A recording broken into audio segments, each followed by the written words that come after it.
Os supersalários da Câmara de Ribeirão serão julgados pelo Supremo Tribunal Federal. Hoje, cerca de 35 servidores do Legislativo recebem valores muito acima de pisos da categoria.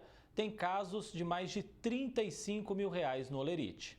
Os supersalários da Câmara de Ribeirão foram parar no Supremo Tribunal Federal porque a Procuradoria-Geral de Justiça não concordou com a decisão do Tribunal do Estado de São Paulo, em março deste ano, de manter os valores atuais, mesmo que de forma congelada, sem possíveis reajustes futuros.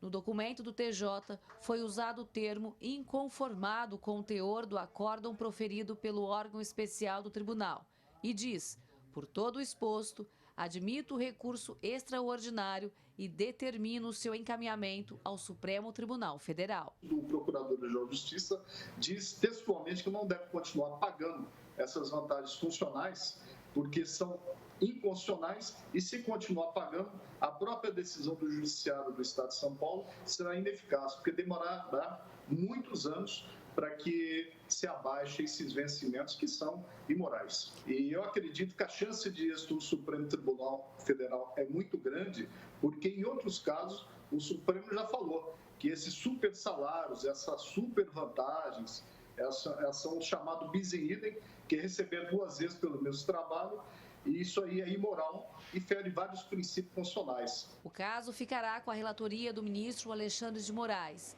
Serão colhidos os votos dos 11 representantes do STF para ter a decisão final.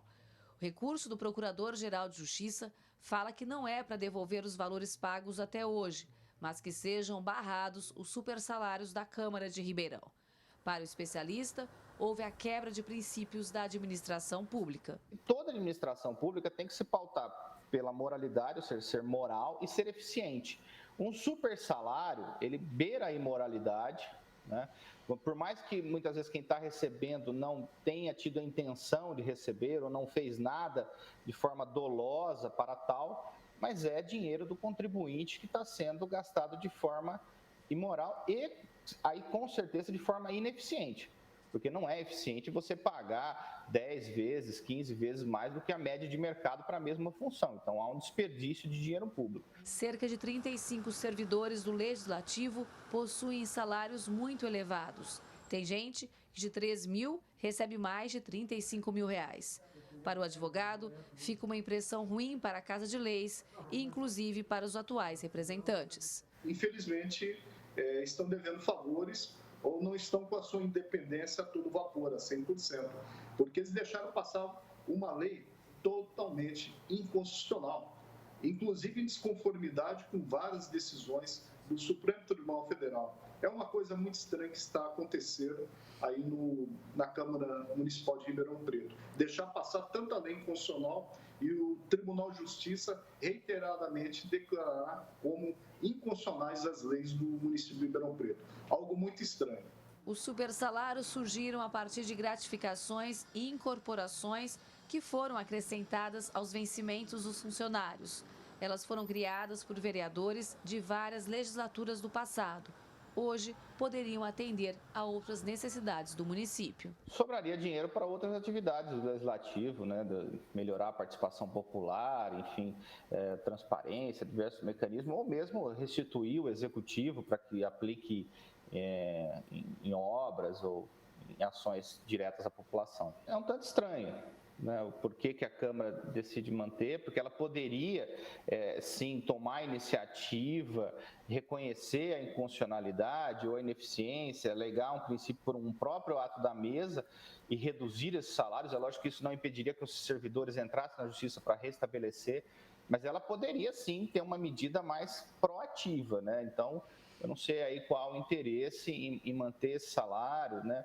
Mesmo que a população é majoritariamente contra esse tipo de abuso. Gislene Lopes para o Jornal da Clube. A Câmara informou que aguarda julgamento e irá respeitar a decisão judicial. Para falar mais sobre esse assunto, recebemos aqui no canal digital da Clube o advogado Dr. Wilson Rogério Estevão. Doutor, os supersalários da Câmara de Ribeirão serão julgados agora então pelo STF. O que nós podemos esperar desse julgamento? Uma ótima tarde ao senhor. Boa tarde, André. Boa tarde aos espectadores. Na realidade, como bem dito pelo Dr. Bugalho, que nos antecedeu, esperamos que sejam derrubados esses supersalários, vamos dizer assim, a grosso modo.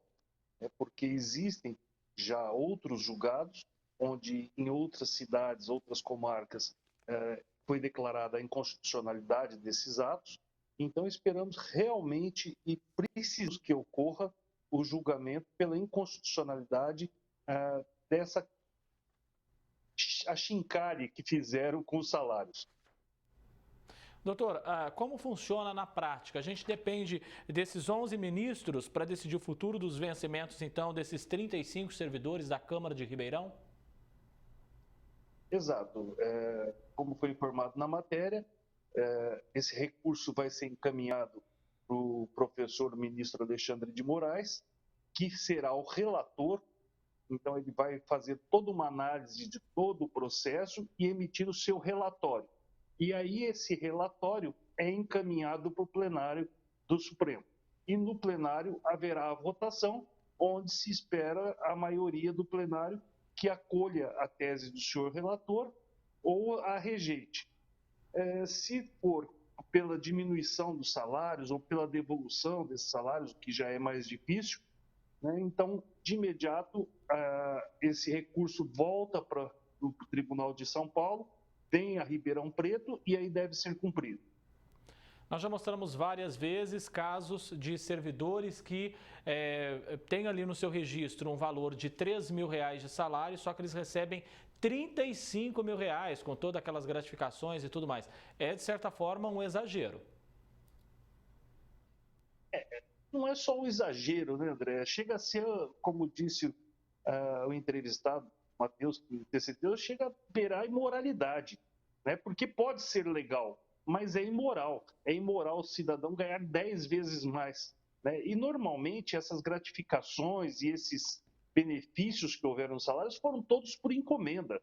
O cidadão prestava um concurso para porteiro, que era o concurso mais fácil de passar, mas imediatamente daí, uma semana, ele estava no departamento jurídico da casa, no departamento administrativo, no departamento de RH, porque ele sabia que essa promoção já viria. Então, são coisas feitas por encomenda, são pessoas que se beneficiam e atreladas a políticos não sérios, porque são políticos que não foram sérios na hora de fazer esses atos que beneficiaram essas pessoas. A Câmara, doutor, já poderia ter feito alguma coisa para resolver de vez essa questão? Já poderia. A Câmara tem toda a ferramenta na mão. Poderia ter sido resolvido esse problema interna corporis, né? Mas não, vai se prorrogando porque é uma Câmara fraca. Infelizmente, nós temos uma Câmara fraca, uma Câmara acanhada, ouso dizer, a pior Câmara que tivemos em todos os últimos anos, né? E que não tem interesse, parece, em resolver. Não tem interesse porque o dinheiro não é deles, porque o dinheiro sai do bolso do contribuinte. O contribuinte é que sofre vendo esse seu dinheiro ser desperdiçado, o dinheiro dos seus impostos ser dado como benesses para determinados elementos que ali estão dentro da Câmara.